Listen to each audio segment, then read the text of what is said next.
High বন্ধুরা, তোমরা সবাই কেমন আছো? আশা করি ভালো আছো। আজ তোমাদের সামনে আমি একটা নতুন রেসিপি নিয়ে চলে এসেছি।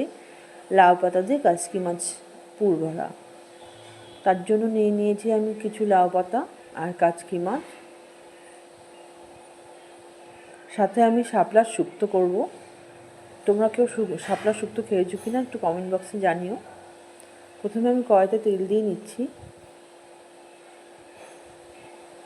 তেলটা গরম হয়ে গেলে আমি রাঁধুনি আর কিছু আদা কুচি আমি দিয়ে দেব।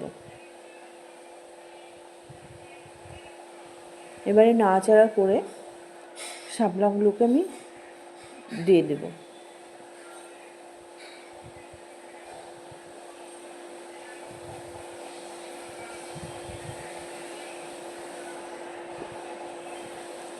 শাপলা শুক্তো খেতে খুব ভালো লাগে। জানি না তোমাদের কীরকম লাগে, তোমরা কেউ কোন খেয়েছো কেন কমেন্ট করে বলো। দেখো আমার প্রায় হয়ে এসছে শাপলা শুক্তো। এবারে আমি লাউ পাতাগুলোকে লবণ দিয়ে মেখে নেব যেন নরম হয়ে যায়, তাহলে পুরটা ভরতে আমার সুবিধা হবে।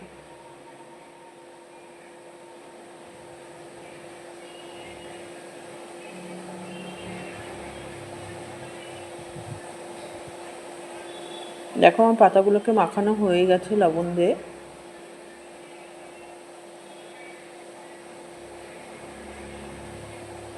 এবার আমি কাচকি মাছগুলোকে লবণ হলুদ দিয়ে মাখিয়ে নেব।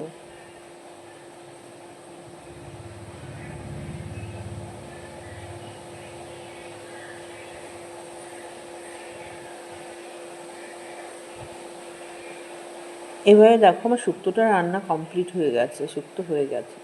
এবারে এই মশলা করার জন্য পেঁয়াজ, কিছু রসুন, লঙ্কা আর সর্ষে নিয়ে নিয়েছি। আমি মশলাটাকে বানিয়ে নেব।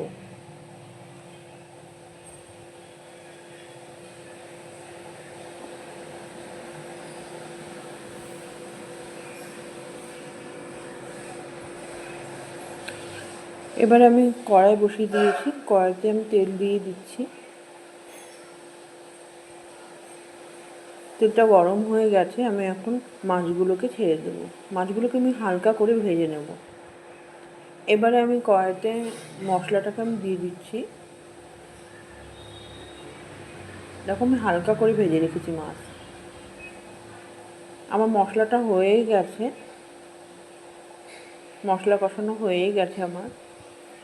এবার আমি মাছটা অ্যাড করে দিলাম।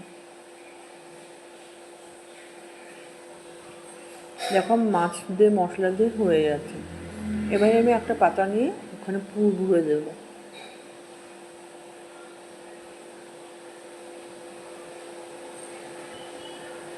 মশলাটা পাতার মধ্যে মাখিয়ে নিচ্ছি।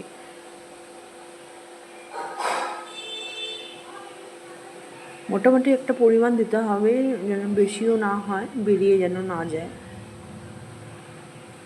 তোমরা কি এভাবে খেয়েছো কি না একটু কমেন্ট বক্সে কমেন্ট করে জানিও।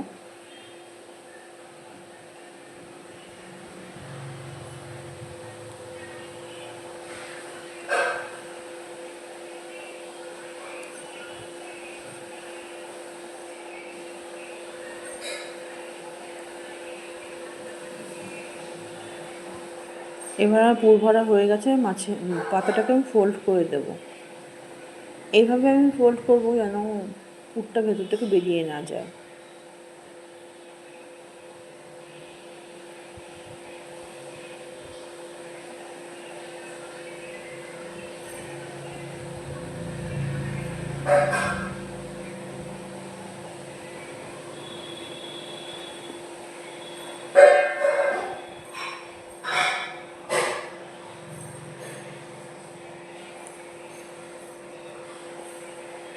এখন আমার পুর ভরা হয়ে গেছে, এটা ফোল্ড করা হয়ে গেছে। এইভাবে একে একে করে আমি পুর ভরে নিচ্ছি।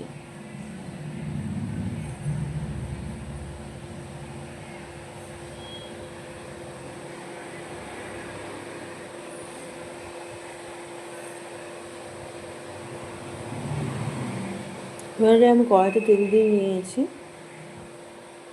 আর এখানে সব রেডি আছে। আর ব্যাটারটা গোলানো হয়ে গেছে।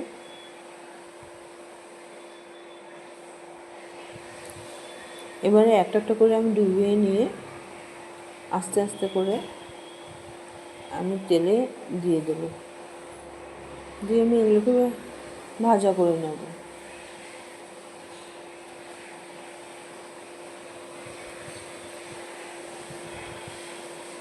দেখো আমার ভাজাটা কমপ্লিট হয়ে গেছে। কেমন লাগছে আমাকে একটু জানিও, এই রান্নাটা কেমন লাগলো। টাটা।